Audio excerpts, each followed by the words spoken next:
What's up, people of YouTube? It's your boy M. Lee, and this is my Canon C100 Mark II setup. I'm going to be walking you guys through and talking you guys through different configurations and setups that I'll be having my Canon C100 Mark II configured in.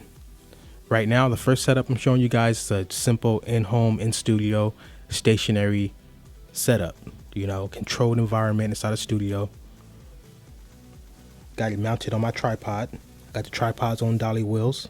I got it HDMI connected through, a 7-inch Lilliput monitor, 1080p. So that's the tripod setup. All right, so the next setup is my shoulder rig setup.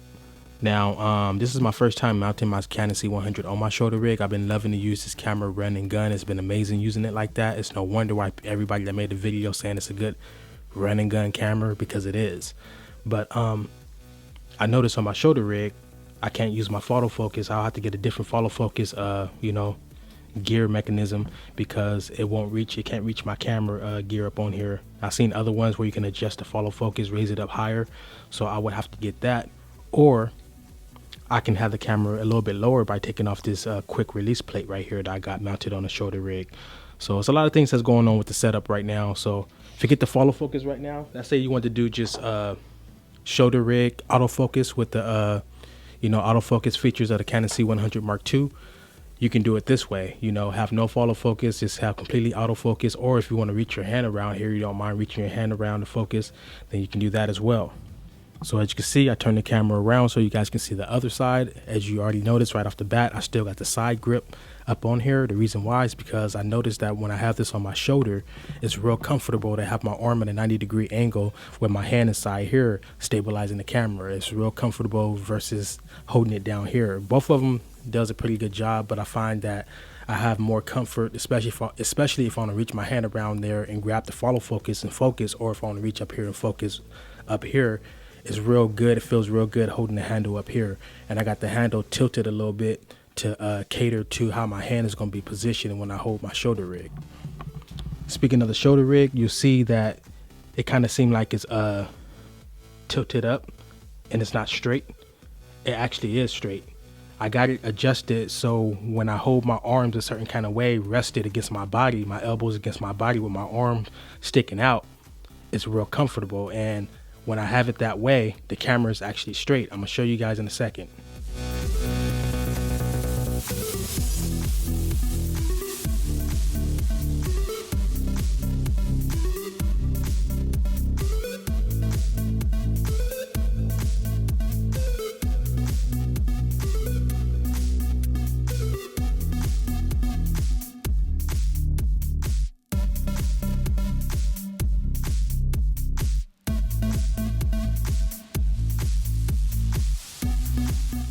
So also inside the setup, you will notice that I have the top grip off.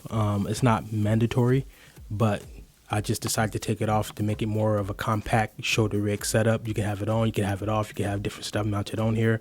You can put the 7-inch monitor, which I normally do, have it mounted on my shoulder rig, but I don't inside this configuration. But you can have that mounted on here if you want to.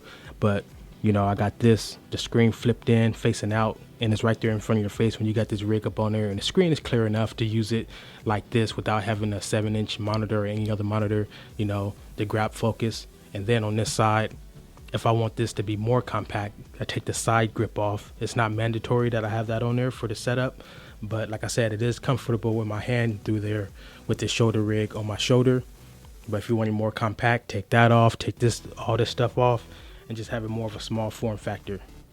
So here's my next setup on the shoulder rig again. Like I told you guys, I was going to take off the quick release plate adapter and the quick release plate, of course, and mount the camera raw directly on to the shoulder rig to lower the camera down a little bit. And as you can see,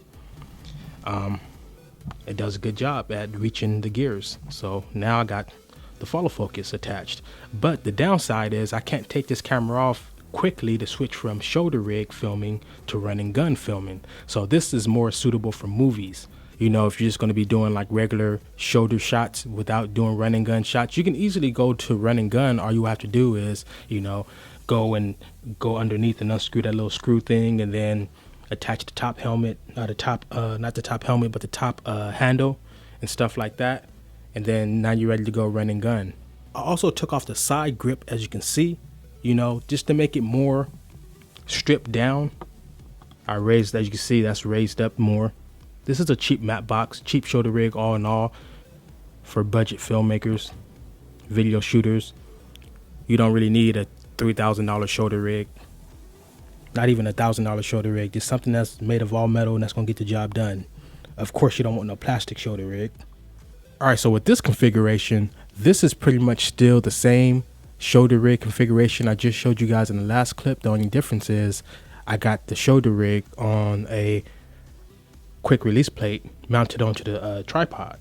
So this is your studio setup that you can go from, you know, your studio or movie out in the field setup where you can go from tripod stationary shots or dolly shots, you know, and then just undo that and then press that button, slide that off, and go right to a shoulder shot. Just toss the bean bag back up on the back of that, because it's back heavy. Even with that bean bag off of here, it's back heavy, so I had to take that off every time I do mount it like this at times.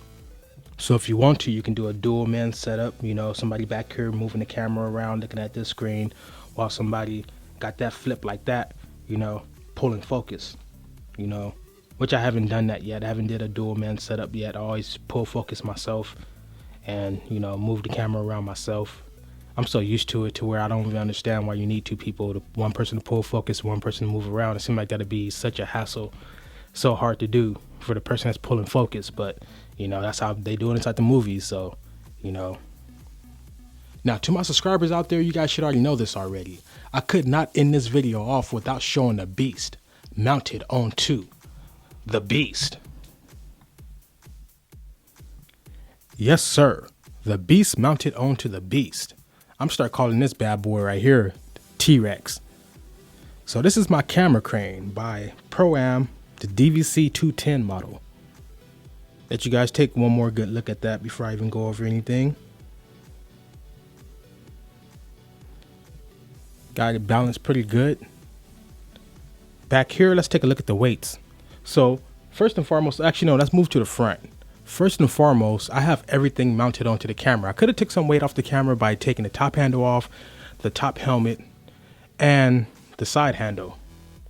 But I know when I'm out in the field filming, I'm going to be going from run and gun to the camera crane. I do not want to waste time taking the camera off the crane and then mounting the top handle back on there and the top helmet and all that old stuff and the side handle stuff. I just want to go from, you know, release on that side, press that button, slide the camera off and ready to shoot run and gun, and then slide the camera right back on there, utilizing the top handle to slide the camera on there real easily, and bam, there you go. Notice I have the quick release plate adapter attached directly onto the camera crane. It's gonna make a world of difference when I'm filming music videos and stuff like that. I don't have to worry about screwing the screw directly into the camera. Just that quick release plate adapter, slide the camera on there, slide it back off, slide it on there, slide it back off. I don't have to worry about, you know, telling my clients or just, you know, my personal videos, thinking that let me get these crane shots out the way first, because I feel like, you know, screwing this camera on there and screwing it back off, and, you know, it's gonna get all the crane shots done first. But now, since I got the quick release plate adapter up on here, it makes everything so much easier, and I can slide the camera on and off as I go. Next, the HDMI cable. Now, I got the regular HDMI to mini HDMI because my camera I had up on here before took mini HDMI, but I'm gonna have to buy a regular HDMI cable that's the same length as this, and just, you know, Velcro it down up on here. I'm not gonna mount it down like I got this one. I'm just gonna, you know, anytime I want to use the crane with the C100, I'm just gonna Velcro the, you know, the HDMI cable up on there. Move down the crane, we got that Emily film sticker I put up on there. Also got one on my camera, you know. So as we move down, you see it takes a little bit to counterbalance the weight of the Canon C100. You know, that bad boy is pretty heavy. It's not super heavy, but it's pretty heavy compared to a DSLR. So right now I'm using 12 and a half pounds to balance everything out. You know, so I got 5 pounds right here, 5 pounds right there, and I got a 2.5 pound right there. And I also got my little ankle weight up on here, you know. to counterbalance, because without the ankle weight, it's kind of it's front heavy. So I had to, you know, move it around. It's like when you stand on a scale and you had that little extra little thing that you move to counterbalance. That's what I use my ankle weight for. And this is what I brought recently, a whole bunch of these to hold my screens. I'm using this right here, so when I move the camera down, I move the crane so the camera can go down, you know, this won't slide because it's holding this. It won't really move that much, you know, from its own friction and just from the simple fact that this is holding this. So now let's move it over to the screen. So the screen, same screen, Lily put monitor, 7-inch. Got it mounted. This crane got some mounting points up on here, so I got it mounted with my little arm right here. This is real simple. Got the little screen hood that you can take off if you want to, but I like having it on there. And also using the same tripod, Vari Zoom, you know, your mid-budget tripod, all aluminum. I did an unboxing of this tripod a while back, you know, my first aluminum tripod, still using it, you know, still way after the unboxing video, after the tech purchase update video, still using the same tripod and same tripod head. I do need a new head, so I need one that has the bowl on it, you know, because these tripod legs attached with a little metal bowl that sits inside the legs. So I need a head like that. Now for the people out there that's watching my videos, that's music artists and all kind of stuff like that, and have no idea what the heck a camera crane is, kind of a lot of people don't be understanding it at all, don't know what it is, what it's done, what it's for, and what it's capable of. I'm gonna pop up videos on the screen of, you know, videos that I use the camera crane in, so you can get an idea of, you know, the shots that you can get with it. But this allows you to get all the way low to the ground, and then it allows you to get all the way high up in the air. I want to hit the ceiling. It goes way higher than this, but I can't. Of course, the ceiling is right there. I can't go higher than that inside the house. And then you can take this little screw out right here, utilize this handle right here, and tilt the camera up and down. So I can have it up in the air, looking down on a big crowd, have it down low, looking up on the artist. I've done this inside some music videos. Like I said, if you see the music videos right there on the side, you can see that, you know, I'm utilizing some shots where I got the camera down low, tilted up. I got the camera up high, tilted down. And some shots I just have the screw inside there. So when I lean this up and down, it's just real simple. And it's counterbalance too. It's real smooth. This whole setup is heavy, especially with the C100 on there. It's real heavy now. But but when you got everything balanced, it's like super smooth, you know, real smooth. So you see that, you know, the crane allows you to get so much unique shots that you cannot get at all. No matter how much you try, you cannot get these shots handheld at all. You need a camera crane to get certain shots. I can follow somebody's footsteps walking across like that, and then as they walk past the camera, pan up super high in the air and reveal the area that they're in. That's like the movie type of, you know, different shots like that. It's like so many unique shots. I can put this tripod on some professional wheels and set up a little dolly track and move the whole tripod itself as I'm moving the camera around.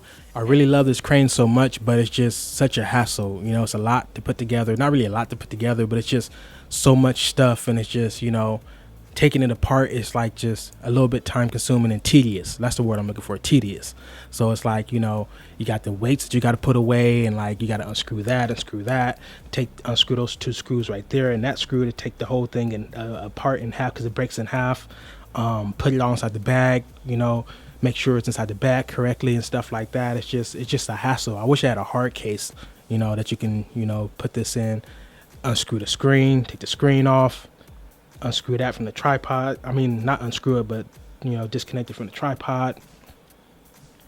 You know, it's just real tedious sometimes. So sometimes I don't like using it, you know, but this bad boy gets some amazing shots if you know what you're doing and just experiment, especially with the autofocus of the Canon C100. Man, I can't wait to start really getting some shots with this crane. So with that said, people, thank you guys for watching my different setups of the Canon C100. And, you know, let me know what you guys think. Show me you guys setups and stuff like that. People always ask me all the time what it costs for this whole little crane setup, not counting the camera at all, just for the whole crane setup, including the tripod legs, because you do need that. When I brought this tripod, it was about $200. It should be like $150 now. So $150. The crane, when I first brought it, I think was around $250 to $300. And then this little piece right here that holds the screen. It's around 15 or 20 bucks, and then the screen itself is around 150. And then the weights you can get from Walmart like around 12 bucks, 15 bucks. And the HDMI cable, the long HDMI cable, was about 15 bucks. And then I had this also remote cable to remotely control my camcorder, which I used to have mounted on there. That cost about 10 bucks.